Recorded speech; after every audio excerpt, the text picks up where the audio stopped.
Ganesha's Sweet Tooth by Sanjay Patel and Emily Haynes. Sanjay Patel is an animator at Pixar Studios. Ganesha is a Hindu god. He's very important and powerful, and a tad chubby. But when he was a kid, he was just like any other kid, except that he had an elephant's head and cruised around on a magical mouse collecting fruit, rice, sweets, and other gifts from the temples in his neighborhood. Ganesha loved to eat sweets and candy, especially the traditional Indian dessert laddu. His best friend, Mr. Mouse, could eat only one at a time, which was okay by Ganesha. He didn't want to share all his laddus. Squeak! One day, while Ganesha and Mr. Mouse were out looking for sweets, they discovered a new kind of laddu, the Super Jumbo Jawbreaker Laddu. Ganesha snatched up the shiny treat and was about to eat it right there on the spot. "Wait!" squeaked Mr. Mouse. "Don't eat it! It's a jawbreaker! It'll break your tusk!" "But I'm a god," said Ganesha. "I'm invincible." Ganesha popped the laddu in his mouth. He bit down and snap! Squeak! "Oh no!" Mr. Mouse yelled. "How will I ever put my tusk back on?" Ganesha wailed. Ganesha was very clever and tried all sorts of things. What if I tie it on with string? What if I stick it on with glue? Maybe I could just hold it on with my hand? But nothing worked. "I look lopsided," he said. "Everyone will laugh at me."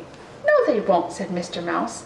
"Everyone loses their teeth, and besides, you already have an elephant's head, and your friends still love you." Ganesha wasn't convinced. He thought he looked awful. He took all his anger and frustration and hurled his tusk at the moon. But the tusk didn't hit the moon. It sailed over a bush and hit the head of an old man who was walking by. "Is this your tusk?" the old man asked. "I'm sorry," said Ganesha. "I didn't mean to hit you. I was aiming for the moon." "What's your name?" "I'm Ganesha, and this is Mr. Mouse." "You're Ganesha!" the old man exclaimed. "I've been looking for you." "I'm Vyasha, the poet, and I need a special scribe for a poem. It's so long that no man could ever write the whole thing. All the pens in the world would break before it was done." "I'm not a man," said Ganesha, "and I love stories, but I don't have anything to write with." "What about your tusk?" Vyasha asked. "That's just a big tooth," Ganesha said. "It's a very special tooth," Vyasha explained, handing Ganesha a piece of paper. "Give it a try." Ganesha took the paper and pressed down with the tip of his tusk. It made a mark. Ganesha was so excited that he drew a flower and a tree and a picture of Mr. Mouse, along with a few of his other favorite things. "I love my tusk," said Ganesha. "I'd be happy to help you. What is the story about?" "The beginning of things," said Vyasha. "It's rather hard to sum up. It's called the Mahabharata." "Excuse me," said Mr. Mouse, jumping on the end of Ganesha's trunk. "I don't mean to interrupt, but what exactly are the terms of this agreement? It is a very long poem, after all. Can you tell the whole story in one go, Vyasha? No stopping?" "As long as Ganesha understands the meaning of everything I say." "Can I eat sweets while I write?" asked Ganesha. "As long as you don't stop writing," said Vyasha. Ganesha and Mr. Mouse agreed. "Let's begin." As Vyasa spoke, Ganesha put his tusks to the paper and began writing. Soon he forgot all about the super jumbo jawbreaker ladoo and how funny he looked. He even forgot about the sweets he wanted to eat. Long ago, Vyasa said, there lived a very brave king of Hastinapur.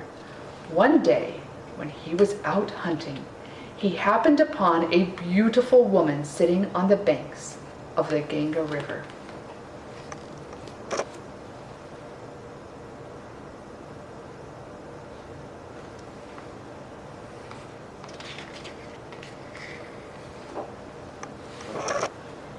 "100,000 verses later, Ganesha put down his tusk.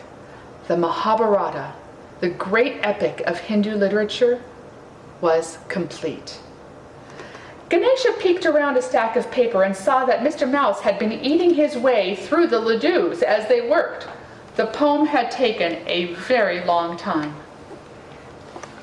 But Ganesha was happy to see there were still a few left for him and his friends.